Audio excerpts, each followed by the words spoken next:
Shalom, saudara sekalian, apa kabar Anda hari ini? Harap anugerah Tuhan menyertai kehidupan kita sekalian. Saudaraku, kita akan terus merenungkan firman Tuhan setiap minggunya. Berharap kiranya lewat renungan saya sampaikan jadi berkat bagi kita semua. Sudah pernahkah Anda melihat api unggun di malam hari?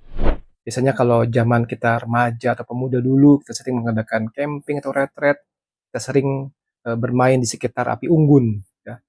Saya lihat api unggun di malam hari, kemudian ada sebatang kayu kecil yang diletakkan di atas bara, menyala, maka akan ikut menyala kayu kecil itu. Jika kayu kecil itu diletakkan jauh dari api, ia akan tetap dingin dan tidak berguna, dia tidak akan menyala. Orang Kristen saat ini hidup seperti kayu yang dingin itu. Mereka tahu tentang Yesus, tapi mereka tidak memiliki api Roh Kudus yang menyala dalam kehidupan mereka. Saudaraku, setelah 40 hari Yesus bangkit dan menampakkan diri, dia naik ke surga.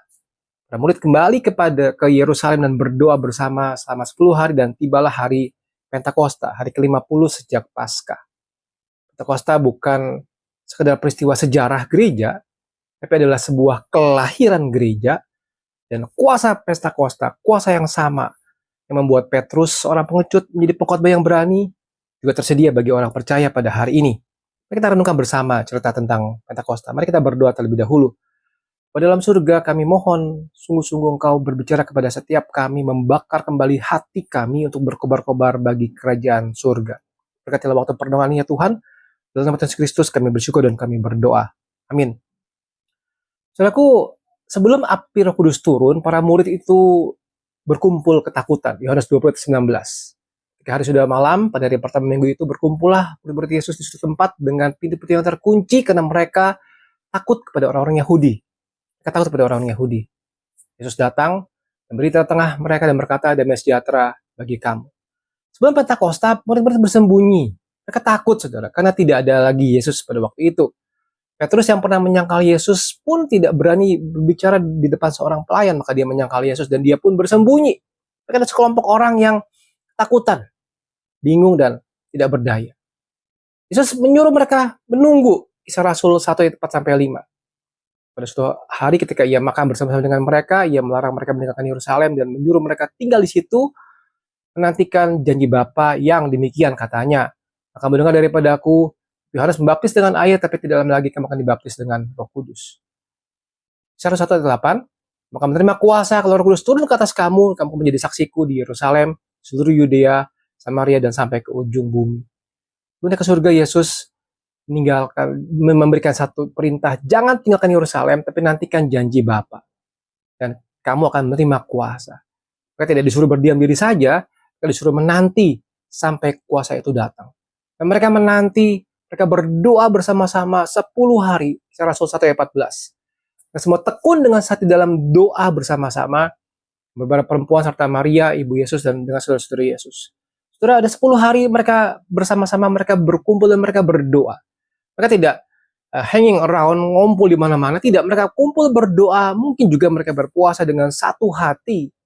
Dan kalau kuasa Roh Kudus seringkali turun, saudara, setelah doa yang sungguh-sungguh, dan penantian yang sabar. Jadi jangan terburu-buru melayani tanpa kuasa dari Tuhan. Jadilah satu peristiwa yang sangat besar, suara dari langit. Ayat yang kedua, pasal yang kedua, Kisah Rasul. Tiba-tiba turunlah dari langit suatu bunyi seperti tiupan api yang angin keras, memenuhi seluruh rumah di mana mereka duduk. So, ada suara kencang sekali seperti tiupan angin yang keras memenuhi seluruh rumah. Kata Yunani untuk roh itu juga berarti angin atau nafas. Yesus menghambusi murid-murid dengan Roh Kudus. Roh Kudus tidak datang dengan diam-diam, saudara. Ada suara, ada tanda. Allah ingin kita tahu bahwa sesuatu yang dahsyat sedang terjadi. Dan bukan hanya itu, yang ketiga, tampaklah kepada mereka lidah-lidah seperti nyala api yang bertebaran dan hingga pada mereka masing-masing. Muncullah lidah-lidah seperti api yang bertebaran dan hinggap di atas mereka masing-masing. Api ini adalah simbol kehadiran Allah. Ingat, waktu semak terbakar tapi tidak habis dalam Keluaran 3. Api adalah simbol penyucian. Api membakar kotoran. Api adalah simbol semangat kerinduan hati yang berkobar-kobar. Api adalah simbol penerangan. Api menerangi kegelapan. Roh Kudus tidak membuat kita dingin, saudaraku, tetapi membakar kita. Yang sejati bukanlah turun terus membosankan, tetapi api yang menyala-nyala. Dan ayat 4 mencatat, maka penuhlah mereka dengan Roh Kudus, lalu mereka mulai berkata-kata dalam bahasa-bahasa lain seperti yang diberikan oleh Roh itu kepada mereka untuk mengatakannya. Maka penuhlah mereka dengan Roh Kudus. Saudara, bukan sebagian, bukan sedikit, tetapi mereka penuh. Mereka mulai berkata-kata dengan bahasa-bahasa lain, saudara. Bukan omong kosong, tapi bahasa yang nyata. Bahasa yang dimengerti oleh orang-orang dari berbagai daerah yang sedang berziarah di Yerusalem. Perhatikan di sini bicara mengenai mereka berkata dengan bahasa-bahasa lain. Kemudian ayat 5-13, saya tampilkan ayatnya, saya tidak bacakan bagian ini. Orang-orang dari Parsia, Media, Elam, Mesopotamia, Yudea, Kapadokia, Pontus, Asia, Frigia, Pamfilia, Mesir, Libya, Roma, Kreta, dan Arab. Semua orang-orang itu tiba-tiba bisa mendengarkan murid-murid itu berbicara dalam bahasa mereka sendiri. Tentang apa? Tentang perbuatan-perbuatan besar Allah. Ini yang penting, saudara. Mereka bukan ngomong sesuatu yang orang tidak mengerti, tapi mereka berbicara tentang apa? Perbuatan-perbuatan besar Allah dalam bahasa-bahasa lain itu. Ada orang-orang mengejek, ini para murid sedang mabuk oleh anggur manis, karena tiba-tiba bisa ngomong bahasa-bahasa lain. Saudara, ketika Roh Kudus bekerja, selalu ada dua respon. Ada yang tercengang, kemudian percaya. Ada juga yang mengejek. Jangan heran jikalau Anda diejek karena semangat Anda bagi Kristus. Saudara, menariknya, Petrus si pengecut langsung menjadi seorang yang pemberani. Ayat 14-36, saudara, di situ Petrus yang sudah 3 kali menyangkal Yesus karena takut pada seorang pelayan pada waktu itu, sekarang berdiri di depan ribuan orang dan berkhotbah dengan berani. Apa yang berubah?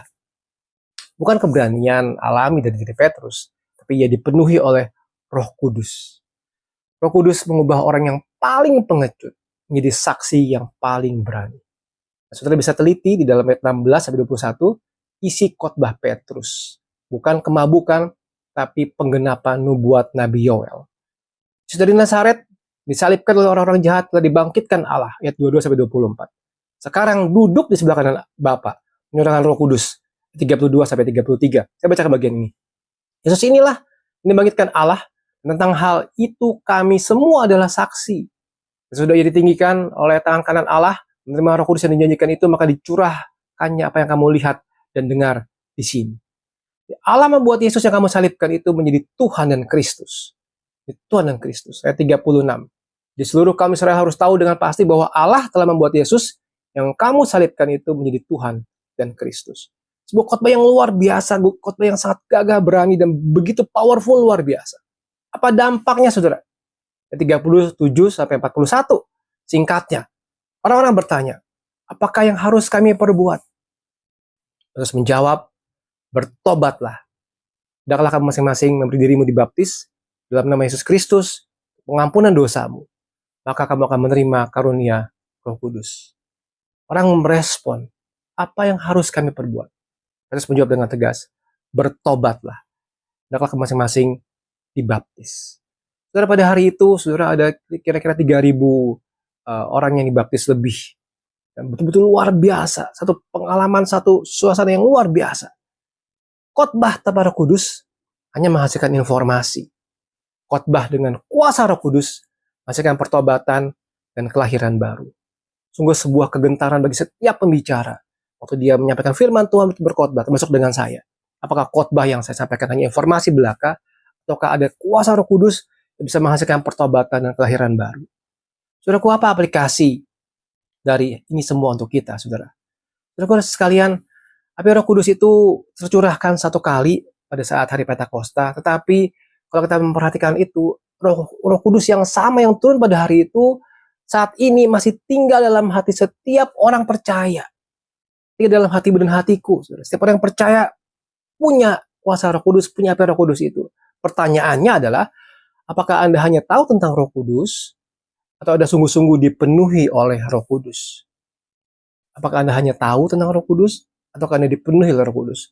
Masalahnya, saudara, belakangan ini, hari-hari ini, banyak orang-orang yang salah memahami apa sih sebetulnya orang yang dipenuhi Roh Kudus, seperti apa tanda-tandanya, saudara. Tanda-tanda orang yang dipenuhi Roh Kudus itu bukan selalu berbicara dalam bahasa roh.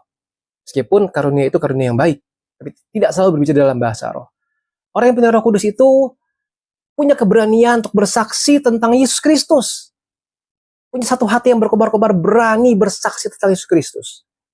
Orang yang punya Roh Kudus itu orang yang memiliki buah roh, kasih, sukacita, damai sejahtera, kesabaran, kemurahan, kebaikan, kesetiaan, lemah lembutan, penguasaan diri. Galatia 5:22-23. Punya buah Roh Kudus. Saudara, orang yang punya Roh Kudus itu punya hati yang berkobar-kobar buat Tuhan, bukan dingin dan rutinitas. Saudara, dengan beberapa tanda itu, mari kita belajar introspeksi hidup kita saat ini. Bagaimana cara kita bisa menerima kepenuhan Roh Kudus pada hari ini, saudaraku? Minta dengan iman. Yesus berkata, Bapa di surga akan memberikan Roh Kudus kepada mereka yang minta kepadanya. Minta dengan iman. Bertobatlah dari dosa-dosamu. Dosa adalah penghalang utama. Akui dosamu dan tinggalkan dosamu. Jangan melawan Roh Kudus. Jangan padamkan Roh. Ikuti pimpinannya dalam setiap hidup Anda sehari-hari. Dan akibatnya, jika setiap orang penuh dengan kuasa Roh Kudus, maka gereja Kristus juga adalah gereja yang hidup. Gereja yang hidup adalah gereja yang penuh juga dengan Roh Kudus. Tanpa Roh Kudus, saudara, gereja sebuah organisasi sosial saja dengan kegiatan agama. Dengan Roh Kudus, saudara, gereja menjadi saksi yang berani. Komunitas yang saling mengasihi dan menjadi terang bagi dunia di sekitar. Pertanyaan untuk kita sebagai para jemaat, apakah gereja kita adalah gereja yang penuh dengan Roh Kudus? Apakah kita berani bersaksi? Apakah hati kita berkobar-kobar bagi Kristus? Juga peristiwa Pentakosta sudah berlangsung 2000 tahun yang lalu. Peristiwa itu adalah satu kelahiran gereja. Roh Kudus turun sebagai api yang membakar hati murid-murid pertama. Petrus yang pengecut menjadi pemberani.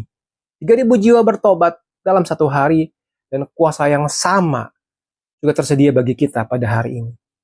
Kuasa yang sama tersedia bagimu dan bagiku pada hari ini. Saudaraku, jangan puas dengan iman yang dingin. Mungkin sudah berpuluh tahun kau jadi orang Kristen dan hidupmu sudah dingin saja. Jangan puas dengan iman yang dingin. Mintalah api Roh Kudus menyala kembali dalam hidupmu. Terus memberikan kuasa untuk bersaksi. Bukan dengan kekuatan sendiri, tetapi dengan kuasa Roh Kudus. Dan satu kerinduan untuk mensiarkan berita baik tentang Kristus kepada orang lain.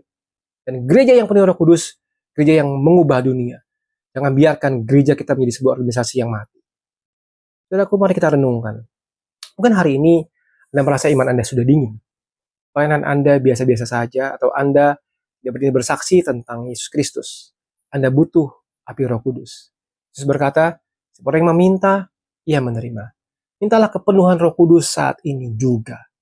Jangan pergi dari tempat ini, selesai dengan renungan ini dengan keadaan yang sama seperti Anda datang. Mintalah kepenuhan Roh Kudus saat ini juga. Amin. Mari kita berdoa.